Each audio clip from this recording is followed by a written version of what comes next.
बहुत बहुत स्वागत है आपका। न्यूज़ इंडिया 24 देख रहे हैं आप और मैं हूँ आपके साथ साक्षी। तो चलिए रुक करते हैं एक खास रिपोर्ट की।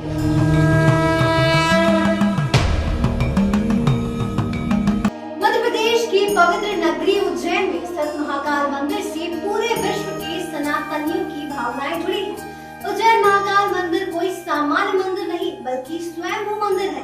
मतलब यह बनाया नहीं गया बल्कि खुद प्रकट हुआ है। ऐसी मान्यता है कि श्री महाकाल मंदिर उज्जैन के बारे में सनातनी धर्म ग्रंथों में भी इसके स्वयंभू होने का उल्लेख मिलता है। लेकिन जिस तरह काशी विश्वनाथ, अयोध्या श्री राम जन्मभूमि, मथुरा श्री कृष्ण जन्मभूमि, सोमनाथ मंदिर जैसे हजारों प्राचीन मंदिरों को खिलजियों और मुगल आक्रांताओं ने तोड़ा, उनके प्रकोप से महाकाल मंदिर भी अछूता नहीं रहा। इस्लामिक आक्रांतों ने स्वयंभू महाकाल मंदिर को भी कई बार तोड़ा, यहाँ के पुजारियों का कत्ल भी किया, मगर मराठा योद्धाओं ने गजवा-ए-हिंद के नापाक मंसूबे को कभी सफल नहीं होने दिया। मध्य प्रदेश के उज्जैन में विश्व विख्यात भगवान शिव का प्राचीन शिवलिंग स्थापित है। इन्हें श्री महाकालेश्वर के नाम से भी जाना जाता है। महाकालेश्वर शिवलिंग भारत में स्थापित 12 ज्योतिर्लिंगों में से एक है। महाकाल मंदिर के शिकार से कर्क रेखा निकलती है, इसलिए उज्जैन महाकालेश्वर मंदिर को पृथ्वी का नाभि स्थल भी कहा जाता है। कहा जाता है कि महाकाल मंदिर में स्थापित महाकालेश्वर लिंगम स्वयंभू है, अर्थात वो खुद प्रकट हुए जो अपने आप में आदि शक्ति के प्रदायी माने जाते हैं। भारत में स्थापित 12 ज्योतिर्लिंगों में सिर्फ महाकालेश्वर शिवलिंग ही है जो दक्षिण भूमुखी है। ये तांत्रिक परंपरा की अनूठी विशेषता है। पुराणों में उल्लेख मिलता है कि जब उज्जैनी में महाराजा चंद्रसेन का शासन था, चंद्रसेन भगवान शिव के परम भक्त थे। भगवान शिव के गढ़ों में मुख्य रहे मणिभद्र राजा चंद्रसेन के मित्र। एक बार मणिभद्र ने राजा चंद्रसेन को चिंतामणि भेंट की थी, जिसमें असीमित तेज यानी अपार शक्ति थी। राजा ने उस चिंतामणि को धारण किया। ऐसा करने के बाद पूरा प्रभा मंडल जगमगा उठा। चमत्कारी मणि से राजा चंद्रसेन का साम्राज्य बढ़ता ही चला गया। जब ये खबर अन्य राजाओं को लगी तो उन्होंने चिंतामणि हासिल करने के लिए कई बार चंद्रसेन पर हमला किया, लेकिन कोई भी चिंतामणि को पाने में सफल नहीं हुआ।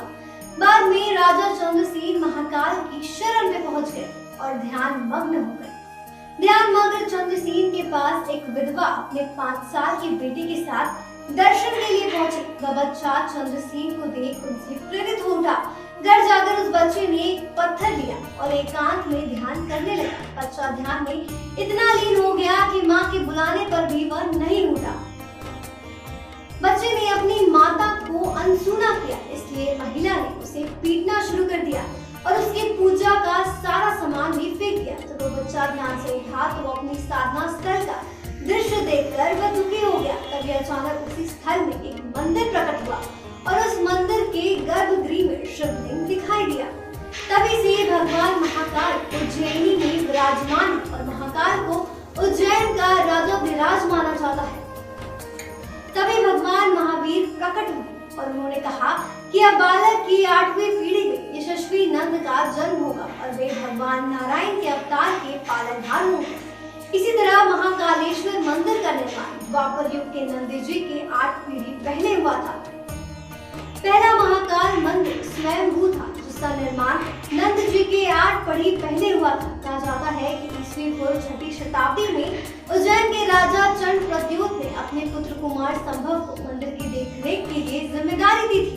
10वीं शताब्दी तक यहाँ क्षेत्रियों का शासन स्थापित हुआ। उन्होंने मंदिर की रक्षा की। तो ये थी उज्जैन के महाप्रसिद्ध महाकालेश्वर मंदिर की कहानी। अभी के लिए फिलहाल इतना ही। देश भर और दुनिया भर तमाम महत्वपूर्ण खबरों के लिए आप देखते रहिए सिर्फ और सिर्फ न्यूज़ इंडिया 24। नमस्कार।